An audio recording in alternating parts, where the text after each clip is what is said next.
This is class 2 of Excel Everything series. Welcome to Pivoted. In this video, we are going to learn about COUNTIFs, SUMIFS, AVERAGEIFS, and as usual, I will be making a lot of mistake in between. So let's start. Now let's start with COUNTIFs first. Let's say we want to find out how many times desk is being sold by any of the employees. For that, we have to count how many times desk is being coming in this particular column. And for the same thing, we use COUNTIFs function. Please note that we are only be focusing on COUNTIFs function with an S. COUNTIF function is used when we have only one condition, and COUNTIFs is used when we have 1 to 126 conditions.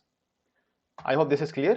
So there are two important things that is needed here. First is which column you want to apply the COUNTIFs on, and second is what is that you are looking for in that column. So we are looking into this particular column. So I'll select the first cell, Control Shift down to select the complete column, Control backspace to go back, and then comma. Second thing, we are looking for desk. So let's write DESK inverted comma bracket close, enter. So there are two desks available in this particular column. Now the formula is very correct, but the only demerit or the limitation here is we have hard coded desk in the formula itself, and this is not a good idea. Always try to use cell referencing. What is cell referencing? Cell referencing is when you reference a cell which contains the value. So for example, we have typed the desk here. Instead of doing that, we can just reference the cell where desk is written. The benefit is you can change whatever you want from here itself. Let's say pencil, and you will get the result here. Also, to improvise this, you can use data validation to list down all the unique values from here. For that, you just need to copy this. Let's paste it here and go to data, remove duplicates, done. Go to COUNTIF, select the cell HEA to remove everything, and go to, let's say, data validation from the list sources in sheet 1, Control Shift down array. Okay, now you can select whatever you want. Now our next situation is we need to find out how many times Jardine or any particular employee have sold pen set. So there are two conditions here. Employee name should be Jardine and product should be pen set. We will use COUNTIFs again. First is product should be pen set. So product range, comma, control backspace, pen set. We are not doing hard coding here. We are referencing a cell. Again, employee should be Jardine. So employee, control shift down to select the complete employee list, comma, Jardine, control backspace to select the Jardine cell, bracket close, done. Now you can select whatever value from the drop down list. Now before moving ahead with the next topic, SUMIFS, let me clarify you one thing. COUNTIF and SUMIFS are two different functions where COUNTIF is used only to count the number based on given set of conditions. So we are counting the numbers, whereas SUMIFS add the sales in the range. Okay, so whatever condition that we have applied, let's say we have a condition employee should be Smith, and I want to find the sum of units or sum of sales or sum of revenue or whatever. It should be a column which contains number. Okay, this is the major difference between COUNTIFs and SUMIFS. I hope this is clear to you now. So let's go ahead with applying SUMIFS with one condition. So first condition here is employee should be Gill and find out how many unit of product is being sold by Mr. Gill. This is one condition SUMIF, where we are supposed to find out this sum based on this column and criteria should be in this column. I'll start by typing SUMIFS.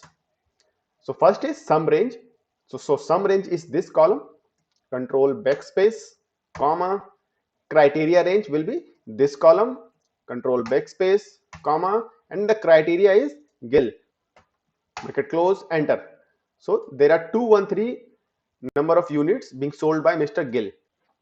Now next situation is how many pen set is being sold by Mr. Smith. So there are two conditions here. First is product should be pen set and employee should be Smith.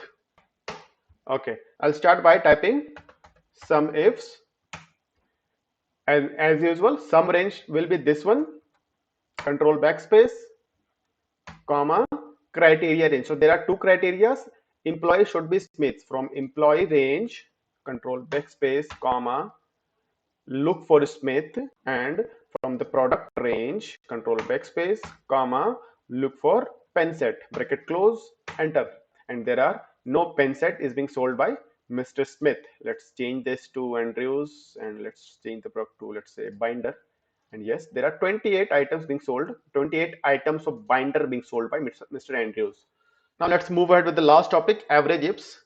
Just like sum ifs, it also required a column which contains numbers, because we are supposed to find out the average of given set of numbers based on criteria. So I'll start by typing average ifs. Okay, so first thing is average range. Okay, so this is the range that we are supposed to find out the average from. So I'll select the first cell, control shift down arrow, control backspace to go back, comma, criteria range. So first criteria is employee should be Gill. So look for employee from employee range, control backspace, comma, look for Gill, bracket close, enter. Now lastly, let's find out what is the average number of pen set is being sold by Mr. Andrews. So there are two conditions here. First is employee should be Andrews and item or product should be pen set. Okay, I'll start by typing average ifs, tab, average range will be the units column, control shift down, control backspace, comma. So I'll start the conditions from here onwards. Criteria range is employee range, control backspace, comma, criteria will be Andrews. So from an employee range it will look for Andrews. Again from items range, control backspace, comma, look for pen set, bracket close, and we got error. This is called divide by zero error. So when in the denominator 0 comes up, then it shows error, it throws error.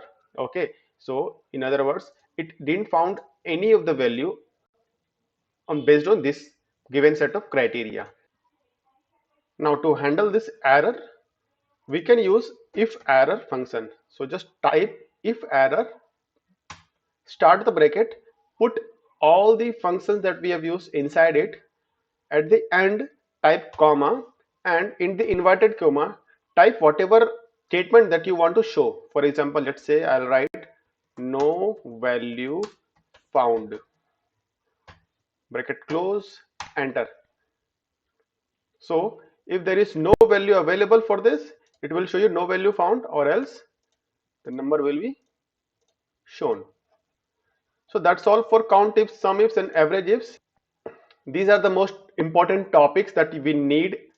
And apart from this, I also want you to comment below what is the alternative of COUNTIF, SUMIFS and AVERAGEIF, which is far better than this and which is far advanced than all this together.